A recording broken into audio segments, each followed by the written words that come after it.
SV news కు స్వాగతం. ముందుగా హెడ్లైన్స్. నెహ్రూ లేకుంటే దేశ చరిత్ర పూర్తి కాదు, సోనియా కార్గే.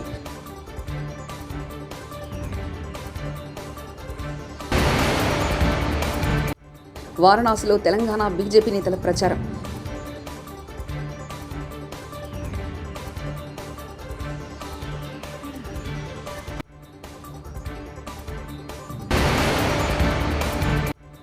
జగన్పై రాళ్ల దాడి కేసులో కోర్టులో విచారణ.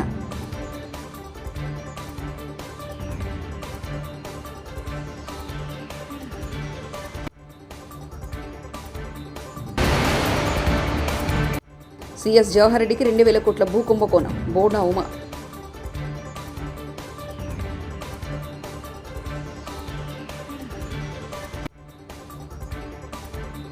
దేశ తొలి ప్రధాని జవహర్లాల్ నెహ్రూ వర్ధంతి సందర్భంగా ఆయన సేవలను దేశం గుర్తు తెచ్చుకుంటుంది. దేశవ్యాప్తంగా ఉన్న నెహ్రూ విగ్రహాలకు రాజకీయ నాయకులు, పౌరులు నివాళులర్పించారు.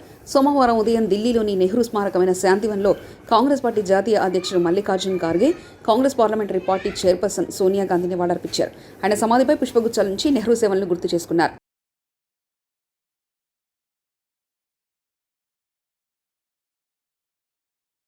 గుజరాత్లోని రాజ్కోట్ గోమింగ్ జోస్లో గత శనివారం నాడు జరిగిన ఘోర అగ్ని ప్రమాదంలో చిన్నారులతో సహా 27 మంది మరణించడంపై ఇప్పటికే గుజరాత్ సర్కార్ తీవ్ర ఆక్షేపణ తెలిపిన రాష్ట్ర హైకోర్టు మరోసారి కస్సుమంది. సిటీలోని 2 గేమింగ్ జోన్ గత 2 ఏళ్లుగా ఫైర్ సేఫ్టీ సర్టిఫికెట్లతో సహా అవసరమైన పర్మిట్లు లేకుండా పనిచేస్తుండటంపై సోమవారం నాడు నిప్పులు చెరిగింది. రాష్ట్ర ప్రభుత్వం రాజ్కోట్ మున్సిపల్ యంత్రాంగ నిర్లక్ష్యాన్ని ఎండగడుతూ, మీరు గుడ్డిగా వెళ్తున్నారా, నిద్రపోతున్నారా, ఇప్పుడు మేము స్థానిక యంత్రాంగాన్ని, రాష్ట్ర ప్రభుత్వాన్ని ఎంత మాత్రం విశ్వసించలేమని వ్యాఖ్యానించింది.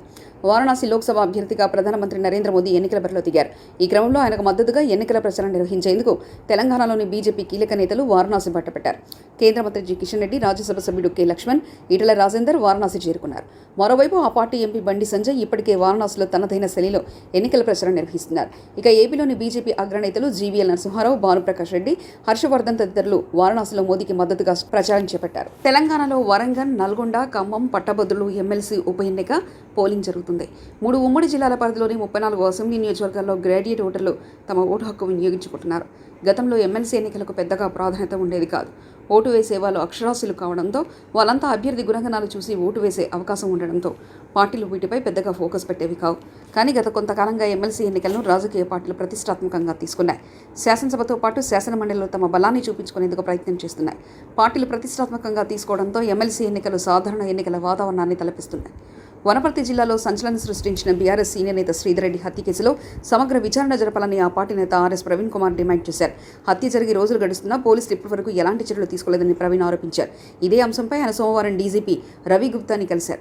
తెలంగాణలో 17 లోక్సభ స్థానాలకు ఎన్నికలు జరిగాయి. ఫలితాల కోసం ప్రజలంతా ఎదురు చూస్తున్నారు.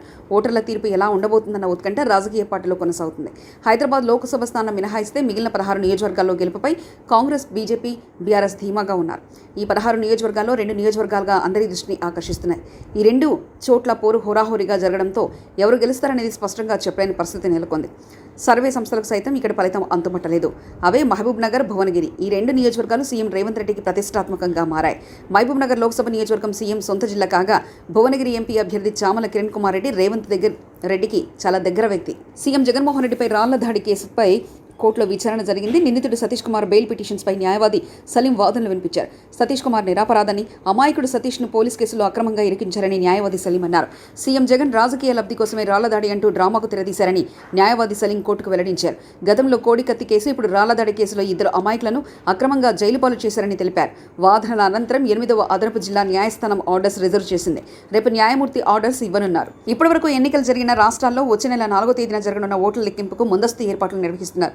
కౌంటింగ్ విజయవంతంగా నిర్వహించేందుకు చేస్తున్న ముందస్తు ఏర్పాట్లను న్యూఢిల్లీ నిర్వచన్ సదన్ నుంచి వీడియో కాన్ఫరెన్స్ ద్వారా chief election commissioner Rajiv Kumar సమీక్షించారు. భారత ఎన్నికల సంఘం మార్గదర్శకాలను పాటిస్తూ ఖచ్చితమైన ఫలితాలను త్వరితగతిన ప్రకటించేలా చర్యలు చేపట్టాలని అధికారులకు దిశానిర్దేశం చేశారు.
సీఎం జగన్ ఆయన బంధువుల అండతో భోగాపురం మండలంలో సీఎస్ జవహర్ రెడ్డి 2,000 కోట్ల విలువైన భూములు దోచేశారని తెలుగుదేశం నేత భోండా ఉమా ఆరోపించారు. జీవో 596 ద్వారా డీ ఫామ్ పట్టాలను కొట్టేసినట్లు ఆధారాలున్నా సీఎస్ బుకాయిస్తున్నారని, అక్రమాలు బయటపెట్టిన వారిపై బెదిరింపులకు దిగుతున్నారని ఆగ్రహం వ్యక్తం చేశారు. భూదందాన్ని ఎన్నికల సంఘం జోక్యం చేసుకుని సిట్ లేదా సిట్టింగ్ జడ్జితో విచారణ చేయించాలని కోరారు. జవహర్ రెడ్డిని సీఎస్ పదవి నుంచి తప్పించాలని డిమాండ్ చేశారు. ఆయన ఒక రాజకీయ నాయకుడిలా మాట్లాడుతూ ఉన్నాడు. ఒక చీఫ్ సెక్రటరీగా ఉన్న వ్యక్తి మీద తీవ్ర ఆరోపణలు, వేల కోట్ల రూపాయల భూములు, ఆయన కుమారుడు, తాడేపల్లిలోని కొంతమంది వైసీపీ పెద్దలు కలిపి ఈ భూదందా భూదోపిడీ చేస్తే వచ్చిన ఆరోపణల మీద ఎంక్వైరీ చేయించుకోవాల్సినటువంటి చీఫ్ సెక్రటరీ జవహర్ రెడ్డి ఆయన ఆరోపణలు చేసిన వ్యక్తుల మీద బ్లాక్మెయిల్ చేసే విధంగా మాట్లాడుతూ సవాలు చేస్తూ ఉన్నాడు, బెదిరిస్తూ ఉన్నాడు నిజాలు వెలికి తీస్తున్నటువంటి వ్యక్తుల్ని. నేను అడుగుతా ఉన్నా జవహర్ రెడ్డి గారిని, మీరు మీ మీద వచ్చినటువంటి 596 జీవో ఏ విధంగా ఆ జీవోను అడ్డుపెట్టి డీ ఫామ్ పట్టాలని, ఫామ్ డి పట్టాలని కొట్టేస్తా ఉన్నారో వివరంగా మీడియాలో వార్తలు వచ్చినప్పుడు దాని మీద మీరు ఎందుకు విచారణ జరపలేదు? ఎలక్షన్ కమిషన్ కూడా జవహర్ రెడ్డి ప్రవర్తన కానీ, ఎన్నికల సమయంలో ఆయన అధికార దుర్వినియోగం మీద కానీ అనేక సార్లు ఇప్పటికే కంప్లైంట్లు కూడా చేశాం తెలుగుదేశం పార్టీ నుంచి. కానీ ఈయన అధికార పార్టీకి ఒక తొత్తులాగా వ్యవహరిస్తూ ఈయన అధికార పార్టీ సీఎం పేషీ నుంచి సీఎం అండతో, సీఎం బంధువుల అండతో పెద్ద ఎత్తున భోగాపురం మండలంలో భూములు కుంభకోణం చేశారు. దీని మీద ఈరోజు ఢిల్లీలో తెలుగుదేశం పార్టీ కేంద్ర ఎన్నికల సంఘానికి ఫిర్యాదు చేస్తున్నాము. ఆల్రెడీ స్టేట్ ఎలక్షన్ కమిషనర్ గారికి ఇప్పటికే పలు దఫాలుగా ఫిర్యాదు చేశాం, కానీ ఎటువంటి చర్యలు తీసుకోలేదు. దాదాపు 2,000 కోట్ల రూపాయల భూముల్ని 596 జీవో నడ్డు పెట్టుకొని కుంభకోణం చేశారు. ఎన్నికల కోడ్ అమల్లోకి వచ్చినాక చీఫ్ సెక్రటరీ రహస్యంగా విశాఖ వెళ్ళవలసిన అవసరం ఏంటి? వీటన్నిటి మీద ఎంక్వైరీ జరగాలి. ఎన్నికల అనంతరం రాష్ట్రం మొత్తం వైసీపీ చేస్తున్నటువంటి రౌడీజానికి అటు పల్నాడులో కానీ, తిరుపతిలో కానీ, తాడిపత్రి రాయలసీమలో కానీ ఏ విధంగా గొడవలు జరిగినాయో మీడియా కోడే కూస్తూ ఉంటే ఈయన భోగాపురం వెళ్ళి సొంత పనులు చక్కబెట్టుకోవడానికి భోగాపురం వెళ్ళి అక్కడ పేరుకి భోగాపురం ఎయిర్పోర్ట్ సందర్శించాడు కన్స్ట్రక్షన్ పని. ఎటువంటి సందర్భంలో మీరు ఏ పని చేస్తూ ఉన్నారు? 5 ఏళ్లు మీకు భోగాపురం పనులు ప్రారంభించినటువంటి తెలుగుదేశం ప్రభుత్వంలో స్టార్ట్ చేసినట్టు భోగాపురం సందర్శించడానికి మీకు కుదరలా. రాష్ట్రంలో అనేక సమస్యలు ఉన్నటువంటి ఈ సందర్భంలో సిఎస్ జవహర్ రెడ్డిగా మాత్రం భూముల రిజిస్ట్రేషన్కి వెళ్ళాడు. 596 జీవో ఇచ్చారో ఆ జీవోని ఇచ్చిన తేదీ నుంచి ఇప్పటి వరకు రిజిస్ట్రేషన్ అయినటువంటి భూముల మొత్తం మీద సిట్టు విచారణ జరగాలి. వెంటనే జవహర్ రెడ్డిని ఆ పదవి నుంచి, బాధ్యతల నుంచి తప్పించాలి. వెంటనే ఎన్నికల కమిషన్ జోక్యం చేసుకోవాలి. ఎన్నికల కమిషన్ పరిధిలో పనిచేయవలసినటువంటి ప్రభుత్వ అధికారులు డీ పట్టాల అసైన్ ల్యాండ్స్ భూముల రిజిస్ట్రేషన్లో బిజీగా ఉన్నారంటే విజయనగరం కలెక్టర్, విశాఖపట్నం కలెక్టర్ వీళ్ళందరినీ కూడా ఎంక్వైరీ చేయాలి. జవహర్ రెడ్డికి చిత్తశుద్ధి ఉంటే మేము డిమాండ్ చేస్తున్నటువంటి అంశం మీద వైట్ పేపర్ రిలీజ్ చేయండి. అనేక అక్రమాలు ఈయన సీఎస్ అయినాక జరిగినాయి. హైకోర్టు జడ్జి గారి చేత విచారణ చేయించాలి. ఇది చాలా పెద్ద స్కాము.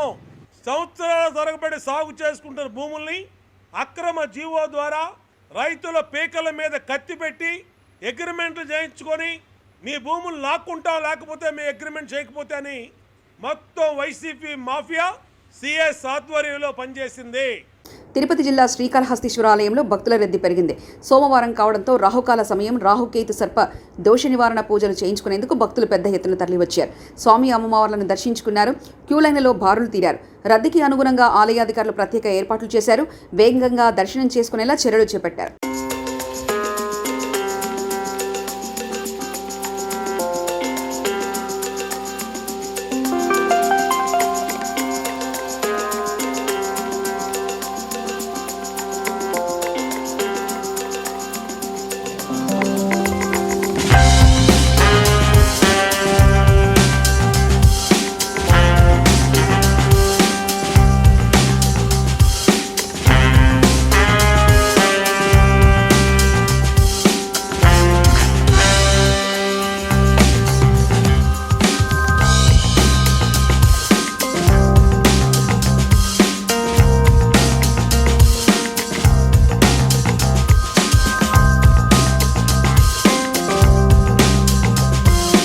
పెన్షన్ 1వ తారీఖు ఇంటి వద్దనే పంపిణీ చేయాలి. మాజీ మంత్రి దేవినేని ఉమామహేశ్వరరావు మీడియా సమావేశం. ఎన్టీఆర్ భవన్, అమరావతి నుంచి ప్రత్యక్ష ప్రసారం. 64 లక్షల మంది పెన్షన్దారులు, ఎవరైతే పింఛన్దారులు, వీళ్ళందరూ కూడా 1వ తారీఖు ఉదయం 6 గంటలకల్లా తెల్లవారేసరికి మా ఇంటికి పెన్షన్ రావాలని కోరుకుంటున్నారు. గత 2 నెలలుగా జగన్ నాటకంలో భాగంగా, జగన్మోహన్ రెడ్డి కుట్రలో భాగంగా చీఫ్ సెక్రటరీ జవహర్ రెడ్డి నడిపించిన యంత్రాంగంతో ఎంతోమంది వృద్ధులు, వితంతువులు, దివ్యాంగులు, పింఛన్దారులంతా కూడా నానా ఇబ్బందులు పడ్డారు, నానా బాధలు పడ్డారు.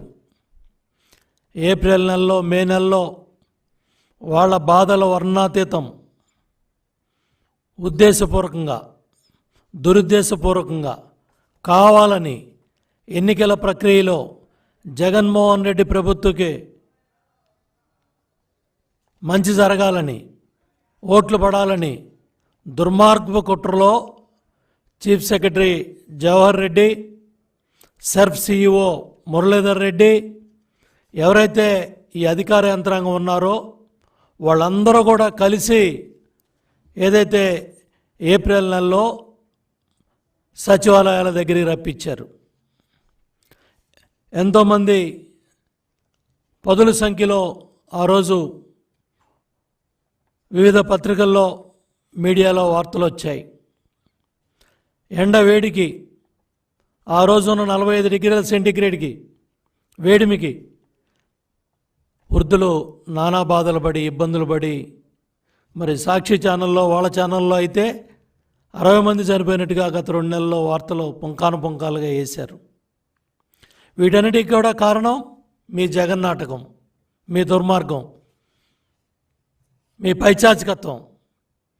రాజకీయ క్రీడలో అధికార యంత్రాంగాన్ని, అధికార పార్టీకి లబ్ధి చేయాలని అమాయకులైన పింఛన్దారుల్ని నానా బాధలు పెట్టారు. మహిళలను కానీ, వృద్ధులను కానీ, అవ్వలను కానీ, తాతలను కానీ. ఏప్రిల్ నెలలోనేమో సచివాలయాల చుట్టూ రప్పించారు, మే నెలలోనేమో బ్యాంకుల చుట్టూ తిప్పారు. నేను అడుగుతున్నా చీఫ్ సెక్రటరీ జవహర్ రెడ్డిని, సెర్ఫ్ సిఇఓ మురళీధర్ రెడ్డిని, ఇంతవరకు ప్రభుత్వ పరంగా ఒక్క స్టేట్మెంట్ బయటకు వచ్చిందా? ఇళ్ళ దగ్గరికి వెళ్ళి ఎంతమందికి ఇచ్చారు? బ్యాంకుల్లో, ఏ బ్యాంకుల్లో ఎంతెంత డబ్బు వేశారు? నెహ్రూ లేకుంటే దేశ చరిత్ర పూర్తి కాదు. సోనియా, కార్గే.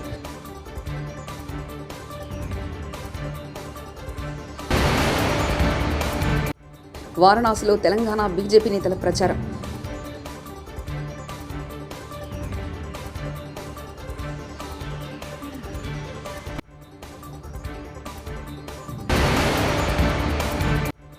జగన్పై రాళ్ల దాడి కేసులో కోర్టులో విచారణ.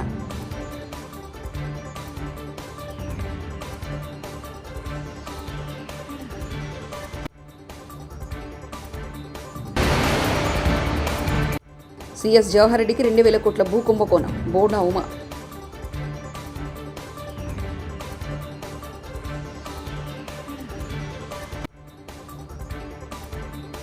ఇవి బులెటిన్ విశేషాలు. చూస్తూనే ఉండండి ఎస్వీ న్యూస్.